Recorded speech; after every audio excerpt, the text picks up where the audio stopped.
迎光临。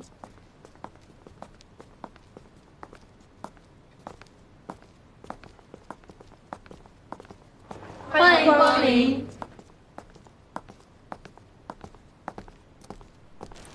曲总指挥大驾光临，欢迎欢迎。好，来我介绍一下啊，这位是彩云集团的龙总，这位是大公集团的苏总。龙总，久仰大名。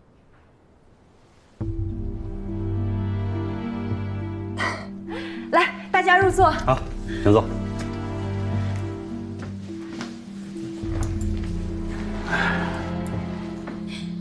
今天借着曲总指挥的光，能与龙总相识，是我们大公集团的荣幸。我先敬二位一杯。好。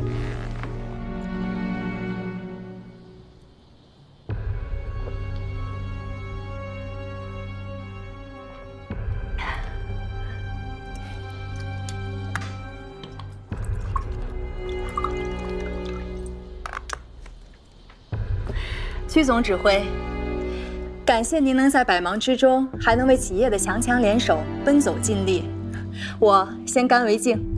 哦。哎呀，苏总好酒量啊，我不行，慢慢来。好，您慢慢来。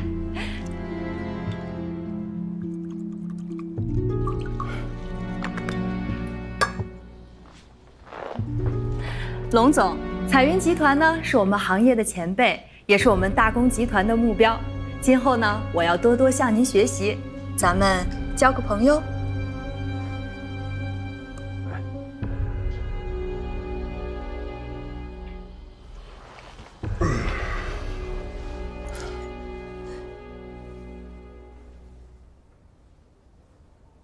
哦，要我说呀。你们两家可是2块金闪闪的大招牌啊！你们要是强强联手啊，对咱们老区改造和新区的开发，那可是我们这个地方的福分呢。你说呢，老龙？哦，啊，对了，对不起，我还有点事儿要处理一下，我先走一步，具体业务你们两家单聊。哎，我先告辞。曲总指挥，您先忙。哎，您慢着啊。好。哎。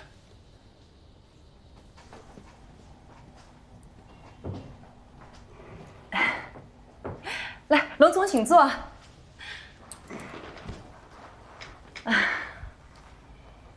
龙总，我们的位置呢，现在是齐州市建筑的最高点。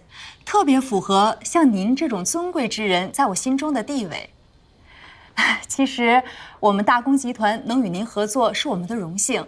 不知道那块地……哎，打住！我今天能到这儿来，全是给曲总指挥面子。至于生意上的事儿，免谈。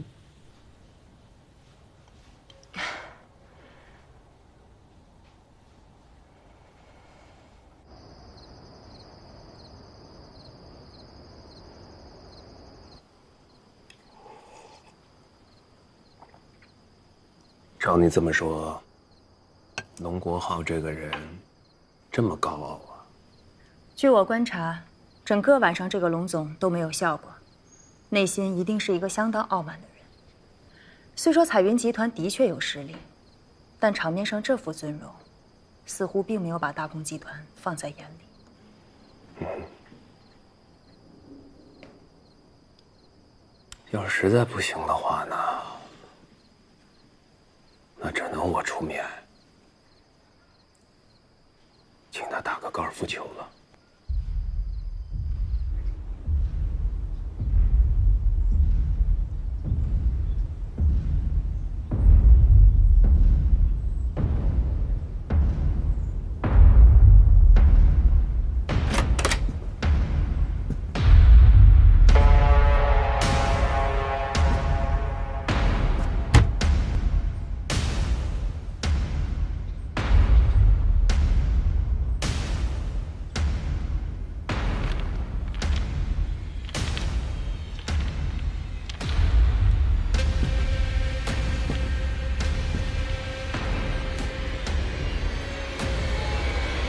总，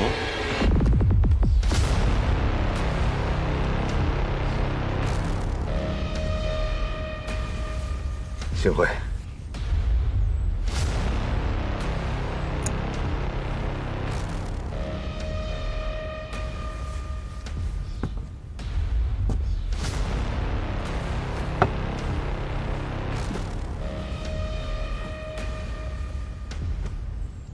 看来，罗总今天不是来约打球的吧？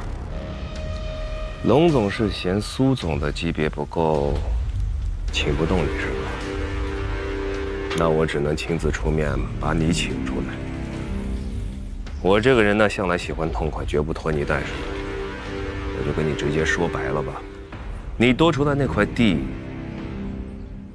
我想要。多出来的，在地产商的字典里就没有多出来这个词。那我就再跟你说一遍，我要了。好啊，只要罗总出得起好价钱，我的那块地自然就是您的。没有好价钱也是我的。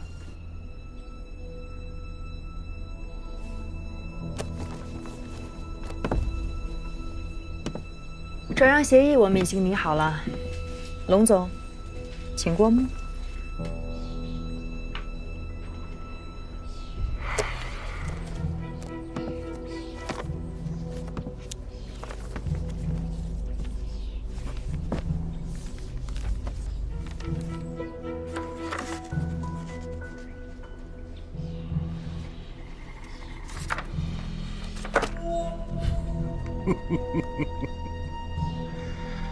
罗总可真是大手笔啊！可是，我怎么觉着您是在明抢啊？我们这两家吧，离得那么近，你中有我，我中有你啊。其实做生意，大家是一起赚钱。可是龙总你迟迟不给回应啊，那我只能够先礼后兵了。那我倒想听听，罗总的礼是什么礼？这兵又是什么兵呢？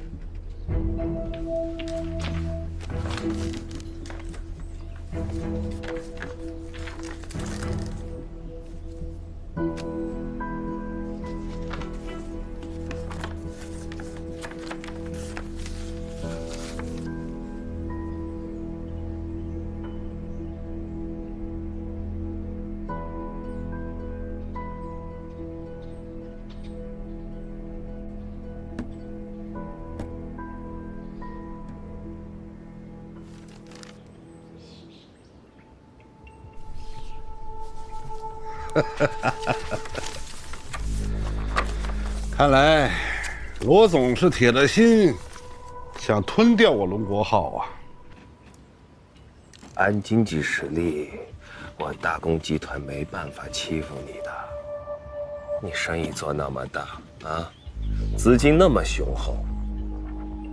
不过有的时候啊，这输和赢不在乎这大与小。哎，蛇吞象的故事听说过吧？那不是故事，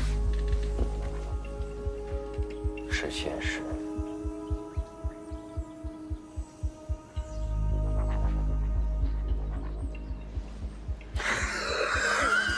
哈哈哈哈哈哈！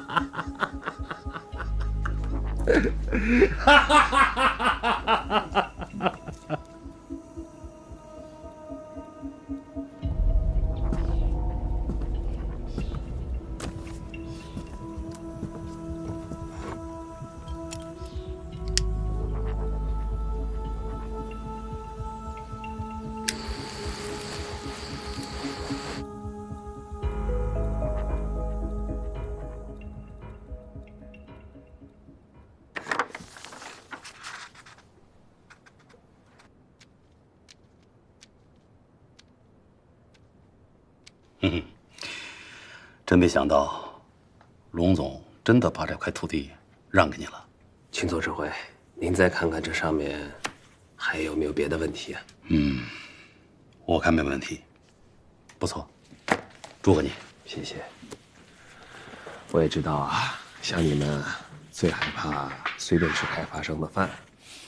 我以茶代酒，感谢。哦，以前我也说过，你们两家公司强强联手，那对我们七州发展那是福分呐。再加上我是旧区改造总指挥，也为你高兴。哦，接个电话。没事。是我。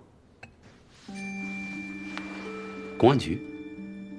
好，我马上就到。哎呦，注意，怎么了？这是怎么了？啊，快走，快走。行，慢点。慢点啊。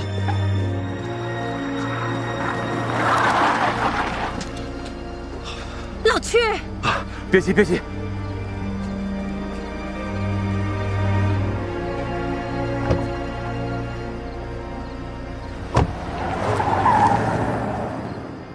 这出什么事儿了？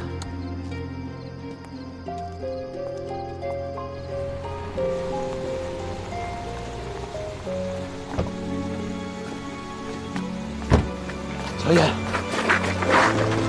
小叶，你不能进去！我为什么不能进去？里面是案发现场，我一定要去看看小燕。不行，这叫我的女儿，我区指挥长，小燕吗？您看一下，这是不是你女儿的包？是，小燕，小燕，小燕，让我进去！小燕，小燕，小燕，小燕，小燕，小燕，让我看看我的女儿吧。小燕，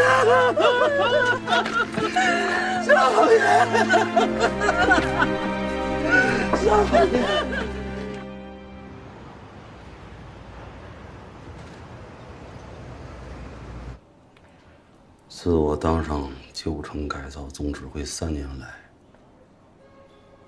我自信没有做过一件对不起群众的事儿。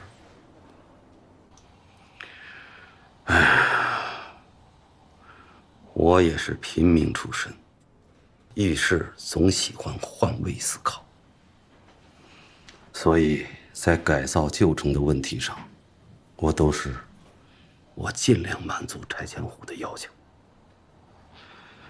所以，在拆迁问题上，没有人对我有深仇大恨呐。您再想想，有没有其他方面，或者您工作之中无意间得罪了谁？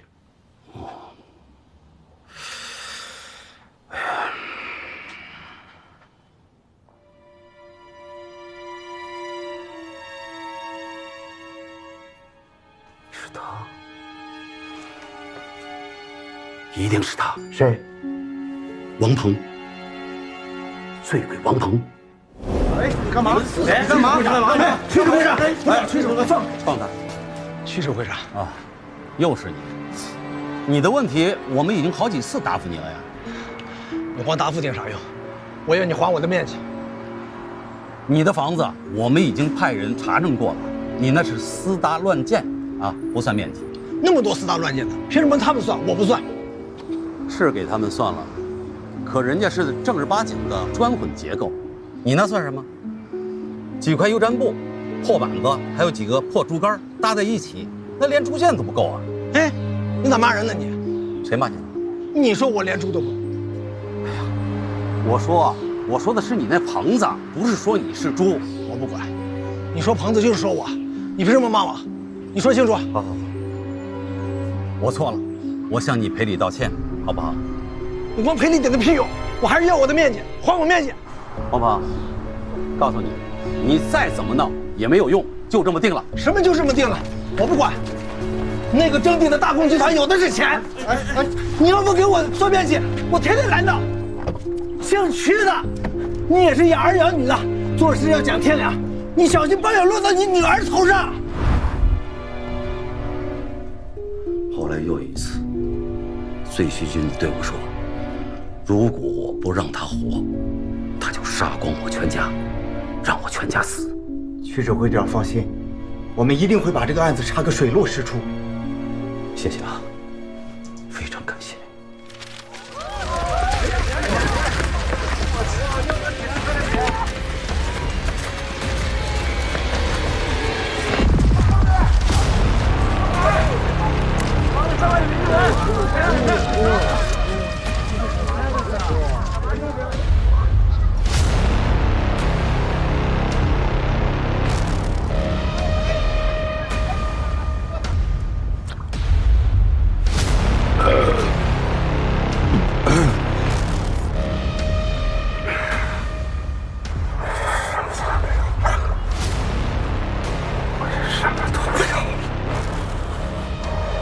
都给你，我都给你，我什么都不要，我都给你，都给你们。姓罗的，我罗国浩，死了都不会放过你们的，我做鬼都不会放过你们的。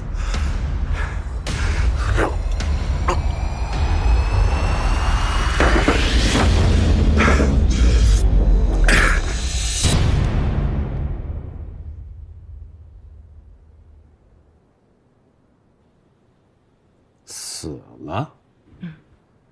彩云集团海外的生意涉嫌违规操作，早就未有关部门介入调查，现在才被媒体捅出来，所以导致了他的资金链断裂，股票大跌，再加上他内部有很多的坏账，早就是一个空壳了。您看。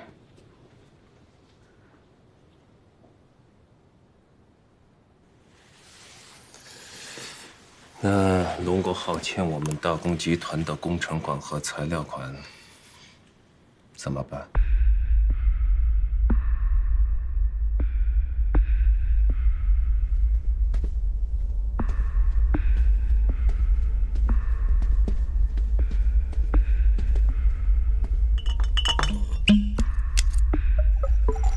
彩云山庄已经停工，包括前期的房屋预售款。早就被挪用拆东墙补西墙了，这就是一个坑啊！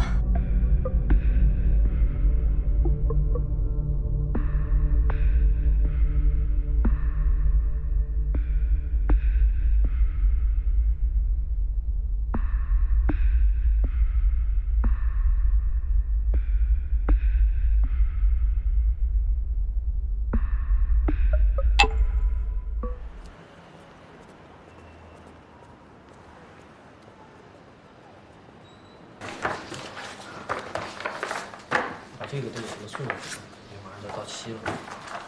又是这么多。牛老，牛老，这个案子牵涉到被害人的隐私，不公开审理。被害人又是个女性，所以由你担任主审法官，你王默、刘月阳组成合议庭。这个案子我主审，我来当审判长。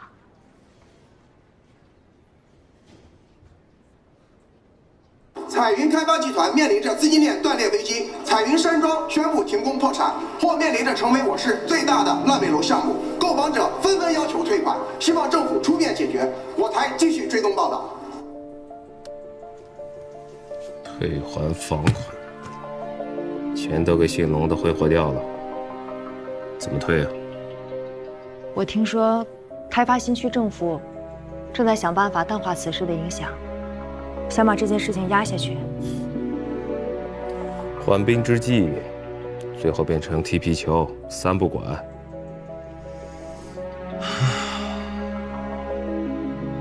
陈叔怎么说？我咨询陈律师了，他说，如果彩云集团宣布破产，将进入司法程序，依法应该优先赔偿我们的承包工程款。那取还人呢？唉，他不灵了。他全部的心思全都放在他女儿的案子上了。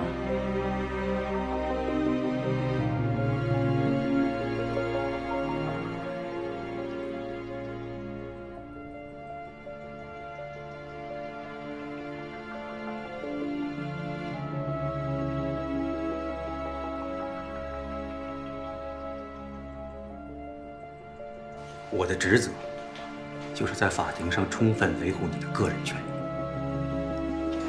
但你也得有个态度才行啊。啥态度呀？坦白从宽，抗拒从严，这既是政府的政策，也是个人的态度。可是我没有杀人，为什么你总是咬着这句话呢？如果你解释不清楚留在现场的背心和鞋印是怎么回事，你就是打死不承认，法院一样可以判你的罪。法院不能这样呀，律师。因为法律的原则是重实物证据，你的罪证都明明白白地摆在那儿，你明白吗？还有，你以前干过那么多违法乱纪的事情，法官肯定都知道。而且更要命的是，你曾经直接威胁过屈指挥长，说要报复他家里，他把这些已经都告诉警方了。你的作案动机、作案时间以及现场证据，都已经是铁证了。那我怎么办呀，律师？冷静一点吧，先不要哭。现在案子已经移交到齐州中院了，现在只能争取法官宽大处理。你知道吗？最高法院有指示，叫下面的法院要慎用死刑。你知道什么叫慎用吗？慎用，就是小心谨慎的用，凡是能不用，坚决不用。所以只要能给法院一点理由，就可以不判死刑。如果你能够老老实实的认罪，法院就可以以坦白从宽、认罪态度较好为理由，对你从轻处理，判个死缓，甚至无期，那都是有可能的。而如果你在服刑期间继续好好表现，争取立个大功，说不定一定时间以后，还可以提前释放，出来跟女儿团聚呢。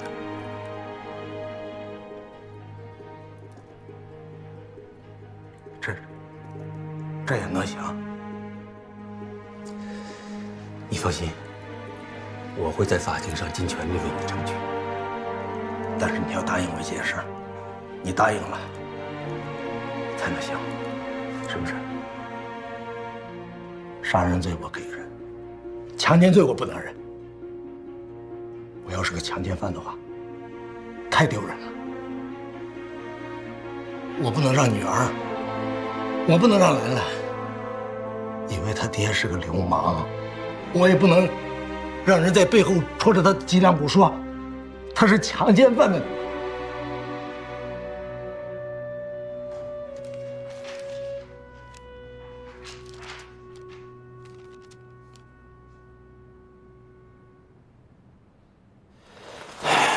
说你强奸确实有点勉强。行，这事交给我。行。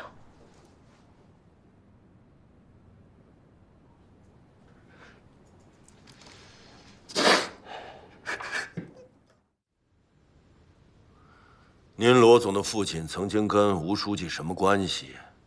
我呢，听林老师已经说过了。我能不知道吗？所以你的事儿我们会认真对待啊。好啊，曾主任，多费心了。所以说，既然有区政府还有区法院已经在抓工作，又有明明白白的法律条款做保障，如果一旦进入司法程序，拍卖顺利的话，我们首先会按照条款补偿您罗总这边的工程款，这点我敢做保证。啊。只是彩云山庄这么大的经济案，占地2000亩，能住6万多人，没有实力的公司很难接盘。再说其中账目这么混乱，要处理起来的话，恐怕要用不少的时间嘞。曾主任，千万不要和我打太极啊！哼，我打什么太极啊？我说罗总，您把这心就放在肚子里头，耐心等待一下，行吗？行，我放心，我等着。对了，郑铎那件事怎么样？郑铎？对呀，就是那个见义勇为的大英雄啊，他可是我们大公集团的员工啊，要不是他的话，那2个人能活着出来吗？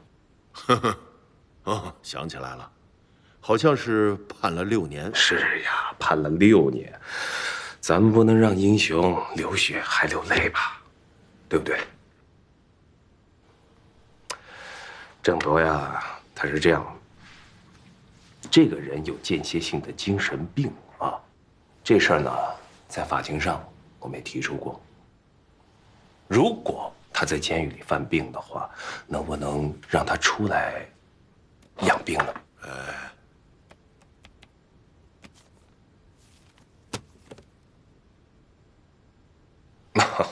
行，曾主任啊，上回打电话想请您出来喝茶，您说您忙啊，有做不完的工作。您真是一个为老百姓服务的好领导啊！在瞿汉仁同志主持下，城北的旧城改造工作一直进展得非常顺利。怀仁同志功不可没，就有一个长期借酒闹事的恶棍，因为自己一点不合理的要求没有达到，采用卑鄙下流的手段打击报复怀仁同志。吴书记再三强调，如果不严厉打击，今后还会有哪个干部放开手脚工作？吴书记临走的时候把我叫到一边，让我转告你一句话啊，转告我什么话？绝不能让犯罪分子逃脱法律的制裁。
我说审判长大人，这马上就要开庭了，您能别在人面前晃来晃去的吗？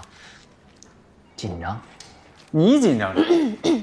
他毕竟是第一次审理这么重大的案件。行了，哎，你俩别老紧张紧张的，我本来一点都不紧张，被你们说的我现在好紧张啊！放心吧，我比赛型选手，只要发令枪一响，我冲上跑道，什么紧张情绪都没有了，通通忘了。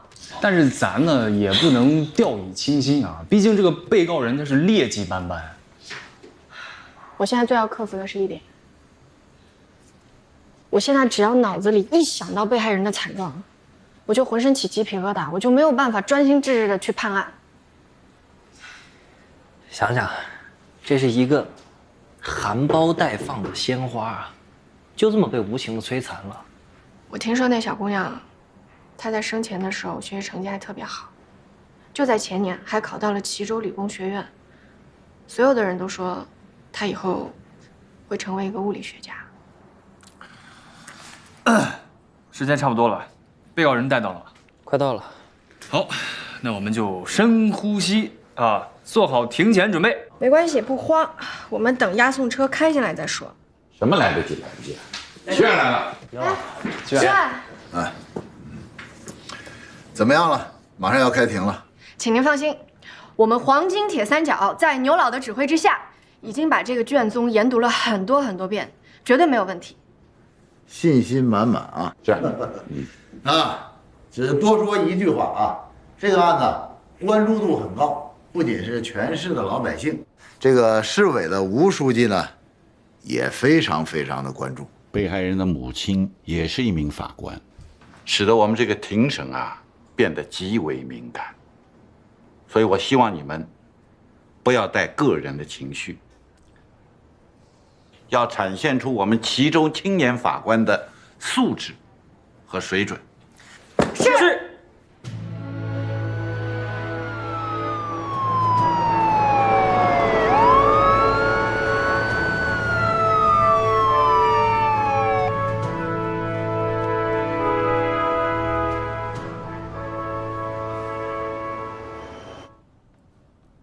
你放心，吴书记已经表了态，齐院长也答应我们，一定给我们讨回一个公道的。法庭还没有宣判，没有落锤，在这之前，什么事都可能发生。还能有什么发生的？行了行了，我想安静的休息一下。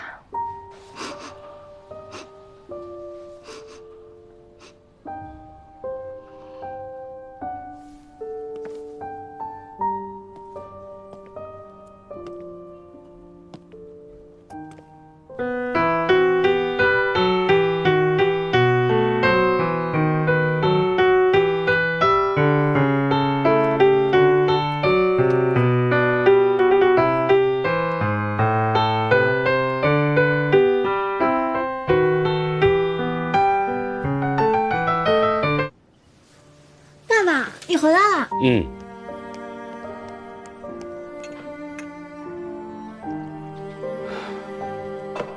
爸，喝水。嗯，好。爸，您累了吧？不累，只要听到我宝贝女儿的琴声啊，什么事儿都没有了。来，继续弹。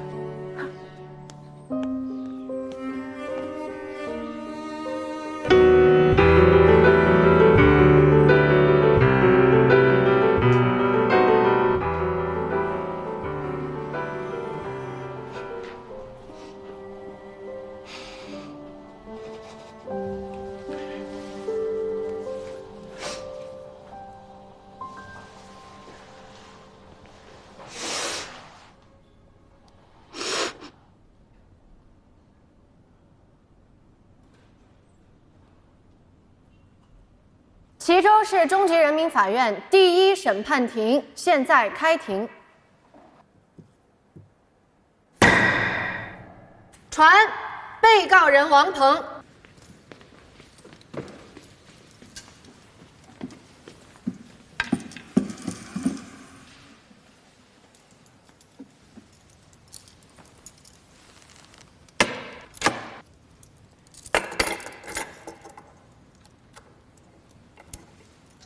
根据刑法中不公开审理案件的相关规定，由于这个案子涉及到了被害人的隐私，所以在刑事部分不公开审理。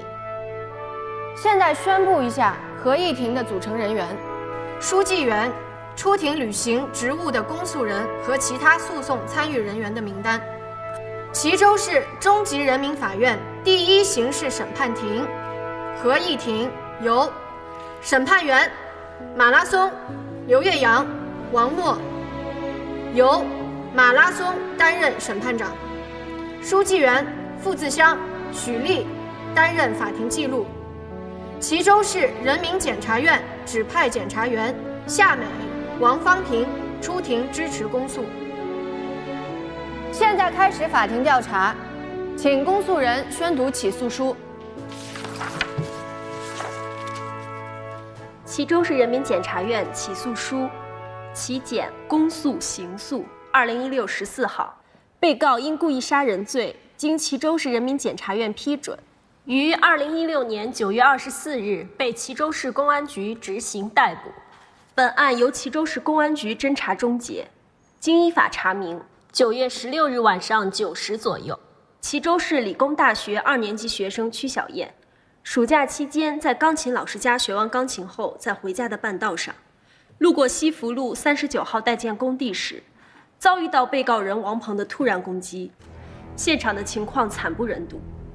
被害人面部青紫，有明显淤肿，显然是被击伤失去了抵抗力，下体赤裸，内衣物被扔在身体左侧半米远处。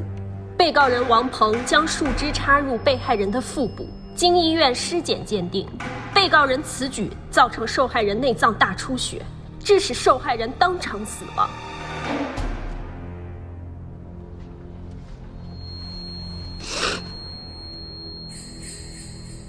不知道法庭审到哪一步。不管怎么审，那畜生都得死。本院认为，被告人王鹏以暴力手段故意非法剥夺他人生命，其行为已触犯《中华人民共和国刑法》第232条之规定，犯罪事实清楚，证据确实充分，应当以故意杀人罪追究其刑事责任。本院根据《中华人民共和国刑事诉讼法》，对被告人王鹏提起公诉，请依法判处。此致齐州市中级人民法院。被告人王鹏，公诉人的起诉书内容你听清楚了没有？听清了。起诉书对你指控的是不是事实？你可以依法针对起诉书进行陈述。都是事实，我认罪。被告人王鹏，你还有没有其他不同的陈述？没有了。好，下面由公诉人就起诉书指控的犯罪事实，向被告人提起讯问。好的，审判长。被告人王鹏，被害人是被你杀害的吗？以前你见过被害人没有？没有。什么？那你怎么知道她就是屈怀仁的女儿？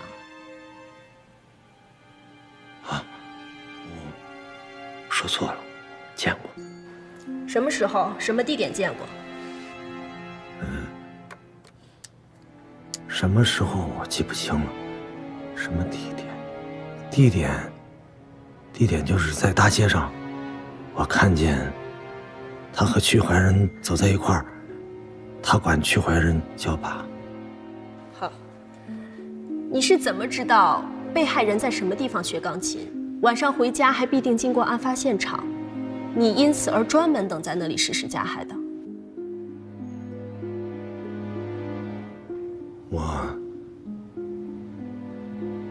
我就是跟踪，对，我跟踪，我多跟踪几次我就知道了。被告人，在你决定对被害人实施加害的那天晚上，你是不是还特地买了一瓶好酒？是。下面由辩护人向被告人进行发问。好的。被告人，你承认被害人是被你杀害的吗？我承认。是早有预谋，还是一时冲动？一时冲动。是喝了酒后产生的冲动吗？辩护人，请你注意，在法庭上不得使用诱导性的发问方式。好的。那你是怎么产生冲动的？是喝了酒以后。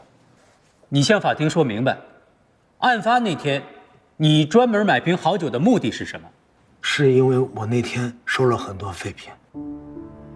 你刚才不是承认说是为了杀被害人时壮胆吗？是，我说错了，我就是为了报复屈怀仁，我想弄他女儿，然后我喝酒提神的，壮胆的。事后你回到家里，有没有过特别的后悔，觉得不应该这样做？我是后悔，当天晚上以后就特别后悔，吃不下饭，睡不好觉。你向公安机关承认了所犯的全部罪行，跟你这种后悔的心情有关吗？有关，太有关了。我就觉得，我只有认罪伏法，我才能对得起死去的曲小丫。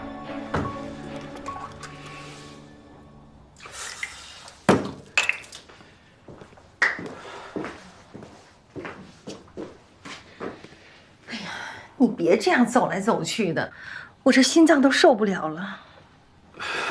可我就是有点坐不住。齐院长不是答应我们了吗？一定要严惩罪犯，你还担心什么呀？我不担心，可我这心，我就是安静不下来呀。审判长，全案证据已移送法院，公诉人需要出示物证照片。同意。侦查卷第2卷第8页，上面有致被害人丧命的那根树棍的照片，需要被告人进行辨认。被告人，你就是用这根半米长的树棍进行攻击的吗？是。公诉人需要出示下一组物证照片：侦查卷第2卷10页，这就是在现场发现的马甲。被告人，这是否是你的马甲？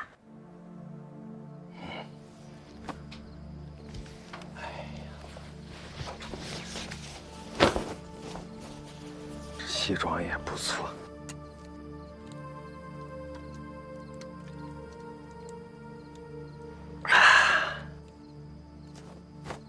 哦，马甲呀，嘿，是我的马甲。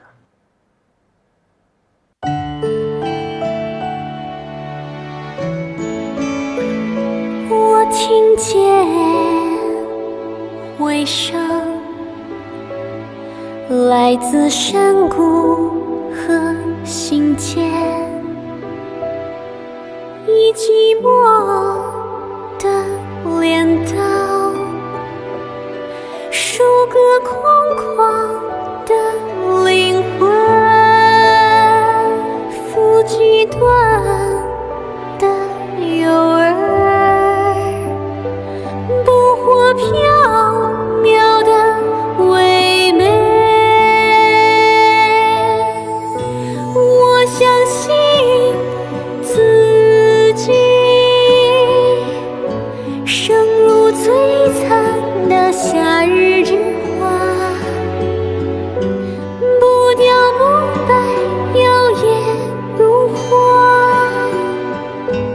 一路走来，一路盛开。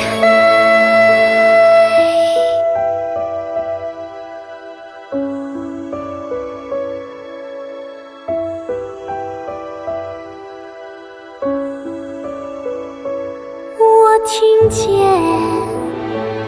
爱情，我相信爱情是一滩